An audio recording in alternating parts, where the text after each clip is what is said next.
আমার সকল বন্ধুদের নমস্কার জানিয়ে আজকে আবার তোমাদের কাছে হাজির হলাম একটা নতুন রেসিপি নিয়ে। আজকে আমি তোমাদেরকে দেখাবো আম পোস্ত। আম পোস্ত অনেকে অনেক রকমভাবেই তৈরি করে, কিন্তু আমি কিভাবে তৈরি করি আজকে আমি সেটাই তোমাদের কাছে দেখাবো। তার জন্য এখানে দেখো দুটো আম নিয়েছি, 300 গ্রাম আছে। আর এখানে ফোড়নের জন্য একটা শুকনো লঙ্কা, একটু গোটা সর্ষে আর 5 ফোড়ন আছে। আর এখানে আছে পোস্ত, একটা কাঁচা লঙ্কা, এটা আমি শিলে বেটে নেব। এখানে দুটো কাঁচা লঙ্কা আছে, চিড়ে দেব। আর এখানে একটু আদা আছে, আদাটা একটু গ্রেট করে দিলে স্বাদটা কিন্তু ভালো হয়। আর পরিমাণ মতো চিনি, নুন, হলুদ আর নুন আছে, এগুলো দিয়েই আমার হয়ে যাবে। আর এই পুরো রান্নাটা আমি সর্ষের তেল দিয়েই করব, কারণ এই সব রান্না সর্ষের তেলেই কিন্তু স্বাদটা ভালো হয়। এখানে আমি দেখো দুটো আম নিয়েছি। এই আম দুটো আগে আমি খোসা ছাড়িয়ে লম্বা করে পিস করে কেটে নেব। আর এই পোস্তটা লঙ্কাটা দিয়ে শিলে বেটে নেব। এই দুটো কাজ আমি আগে করে নিই।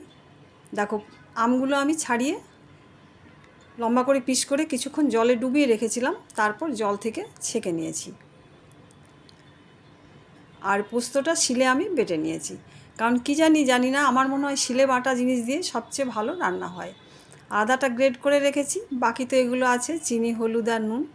তো এবার চলো আমি রান্নার জায়গায় চলে যাই। গ্যাস জ্বালিয়ে আমি কড়াইটা বসিয়ে দিলাম একটু গরম হওয়ার জন্য।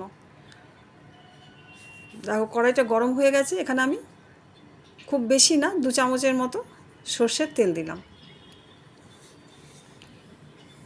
তেলটা একটু গরম হলে সেখানে আমি ফোড়নটা দিয়ে ভাজবো। দেখো তেল গরম হয়ে গেছে। এরপর আমি এখানে যে লঙ্কা আর 5 ফোড়ন সর্ষে ছিল সেটা দিয়ে দিলাম। সেটা একটু ভাজা ভাজা হলে এখানে আমি আমের টুকরোগুলো দিয়ে দেবো। আমগুলো দিয়ে একটু ভাজতে হবে। আমগুলো দিয়ে আমি নাড়াচাড়া করে একটু ভেজে নিলাম।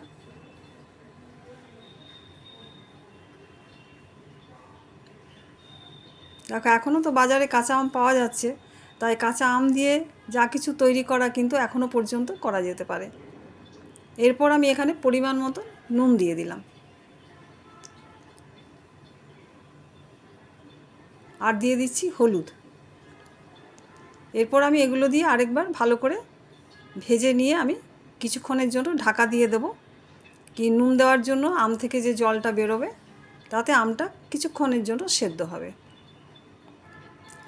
আদা দিয়েও আমি একটু ভেজে নিলাম, যেহেতু আদাটা গ্রেট করা ছিল, আদাটা দিয়ে একটু ভেজে নিলাম।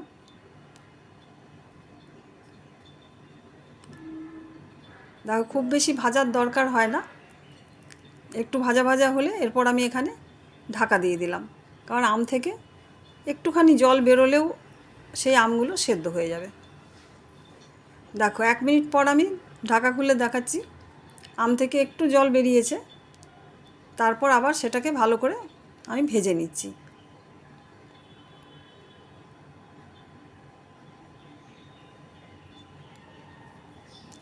এখানে আমগুলো ভাজা হয়ে যাওয়ার পর আমি 1 গ্লাস জল রেখেছিলাম, জলটা দিয়ে দিচ্ছি। জল দিয়ে খুব ভালো করে আমগুলো জলের মধ্যে যাতে ডুবে থাকে সেইভাবে নাড়িয়ে দিলাম। আর এখানে পরিমাণ মতন চিনি দিয়ে দিলাম।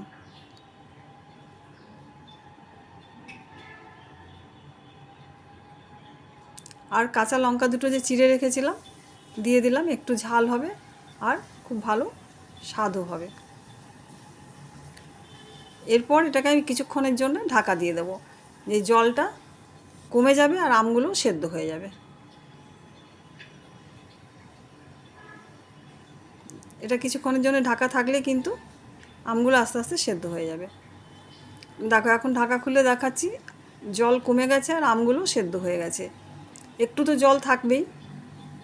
দেখো সুন্দর সেদ্ধ হয়ে গেছে। এরপর আমি যে পোস্ত বেটে রেখেছিলাম সেই পোস্তটা এর সঙ্গে দিয়ে দিলাম, আর দিলাম একটু কাঁচা সর্ষের তেল।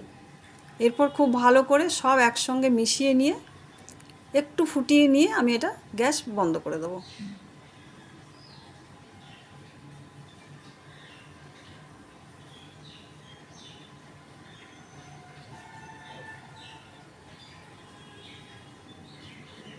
দেখো একটুখানি ফুটে উঠেছে।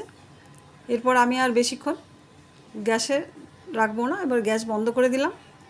এরপর গরম কড়াইয়ের থেকে আমি অন্য একটি জায়গায় তুলে নিলাম, কারণ গরম কড়াই বেশিক্ষণ থাকলে একটু বেশি শুকনো শুকনো ভাবটা হয়ে যাবে। দেখেছো কত সুন্দর আম পোস্ত হয়ে গেল। এই গরমের সময় কিন্তু গরম ভাতের শেষে আম পোস্ত দিয়ে ভাত খেতে দারুণ লাগে। তো তোমরাও একবার আমার এই রেসিপি দেখে চেষ্টা করো রান্না করতে, আর আমার রেসিপি দেখে যদি রান্না করে থাকো তারপর খাওয়ার পর কিন্তু কেমন লাগলো কমেন্টে কিন্তু জানিও। তবে আজকের মতন আমার এই আম পোস্ত রান্না আমি এখানেই শেষ করলাম। আবার তোমাদের কাছে ফিরে আসবো কোনো এক নতুন রেসিপি নিয়ে। ততক্ষণ অবধি সকলকে জানাই টাটা।